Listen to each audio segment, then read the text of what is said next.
त्याचबरोबर दोरा, फेविकॉल, डिस्को, कातर आणि आपल्याला जर आणखी कसलं पतंग बनवायचं असेल तर टिश्यू पेपर वापरून टिश्यू पेपर आणि क्राफ्टचा पेपर आपण आपल्याला बाजारात भेटतो त्या प्रकारे आपण क्राफ्टचा पेपर व्यवस्थितपणे वापरून घेऊन आपल्याला बनवायचा आहे पतंग.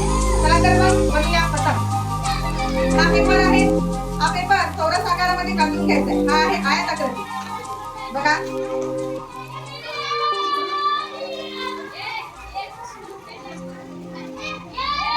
असा दुमडायचा आणि या बाजूने दुसऱ्या बाजूने दुमडून जो उरलेला पेपर आहे तो आपल्याला कात्रीच्या साहाय्याने आणि जमत असेल तर मोठ्यांचा आधार घेऊन सरळ कापून घ्यायचा.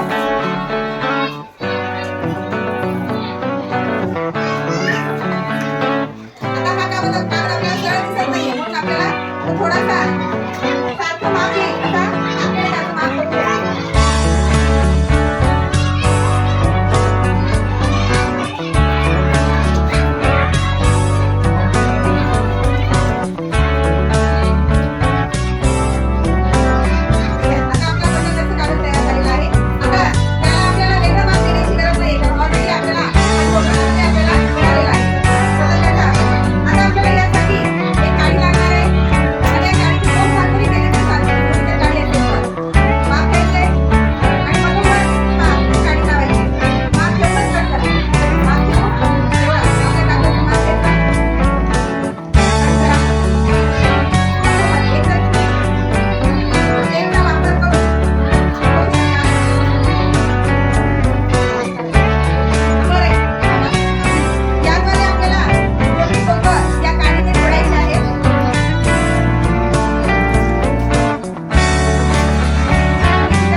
साह्याने मधोमध तिकटपट्टीने असा पतंग चिटकवायचा. हे पहा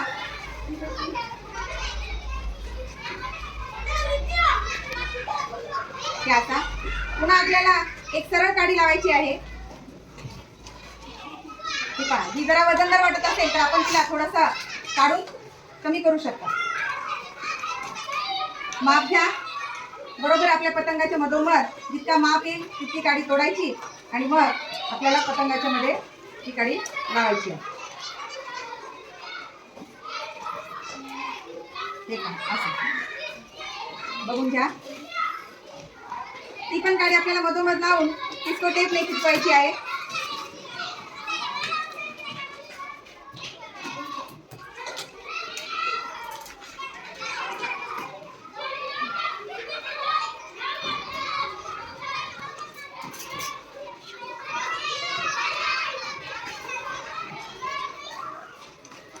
सगळ्या बाजूने डिस्को टेप लावल्यानंतर या पेपरला आपल्याला एक सुंदर दिसण्यासाठी म्हणा किंवा एक शेपटी बनवायची आहे. उरलेला जो कागद आहे त्यामुळे आपला पतंग उंच भरारी घेईल आणि सुंदर दिसेल. हे पहा हा बनला आपला आपल्या हाताने बनवलेला पतंग.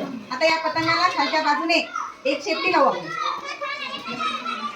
तर शेपटी बनवण्यासाठी याच पेपरचा कागद तुम्ही वापरू शकता कारण मॅचिंग होतं. दुसऱ्या रंगाचं वापरलं तर मॅचिंग होणार नाही.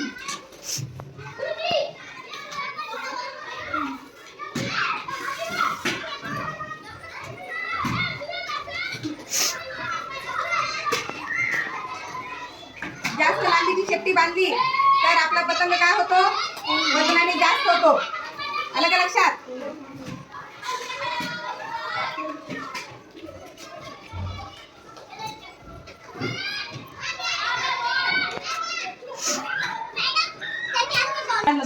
आता माझ्याकडे येऊ नका. शेपटी आपल्या पतंगाला लावल्यानंतर आपला पतंग अतिशय सुंदर दिसतो. वेगवेगळ्या प्रकारचे आपण जर रंग वापरले तर आपला जो पतंग आहे तो अतिशय सुंदर आणि रेखीव दिसतो. आपण एखादं काम हाती घेतल्यानंतर ते काम सुंदर करण्याचा प्रयत्न करतो. तसंच आमच्या एका विद्यार्थिनीने पतंग तयार केलेला आहे. आता हे पूर्ण करून आम्ही पतंग महोत्सव हा दिन साजरा करणार आहोत. आणि त्यानंतर आपल्याला वापरायचा आहे मांजा दोरा. वापरायचा नाहीये, साधा दोरा वापरायचा आहे.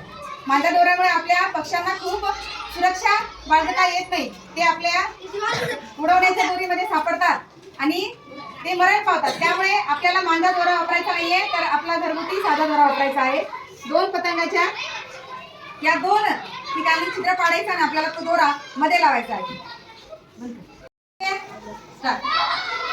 सर्व क्रिया झाल्यानंतर आपल्याला पतंगाच्या दोन्ही बाजूने इकडे छिद्र पाडल्यानंतर इकडे शेजारी छिद्र पाडून मागून दोरी घेऊन पुढे अशा 2 ठिकाणी दोऱ्या बांधून घ्यायच्या आणि अशा प्रकारे आपला पतंग लटकेल याची खबरदारी घेऊन पुढे दुसरा दोरा बांधून आपल्याला पतंग हवेमध्ये उडवायचा आहे. आमच्या विद्यार्थ्यांनी आताच हा पतंग बनवलेला आहे, पाहून घ्या. आणि टाकाऊ पासून म्हणजे टाकाऊ पेपर पासून दुसऱ्या विद्यार्थिनीने असा पतंग बनवलेला आहे. तर तुम्ही पण असा पतंग घरी बसल्या कसल्याही प्रकारचा खर्च न करता आपल्या टाकाऊ वस्तूंपासून बनवूया आपण एक सुंदर पतंग. ठीक आहे, धन्यवाद.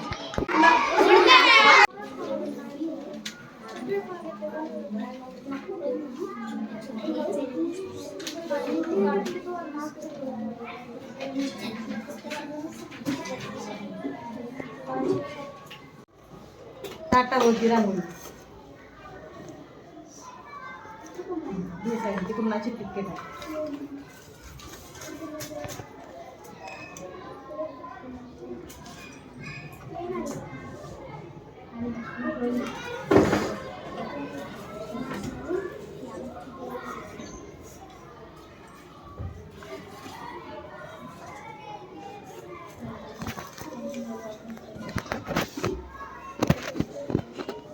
बघा आता तिकडे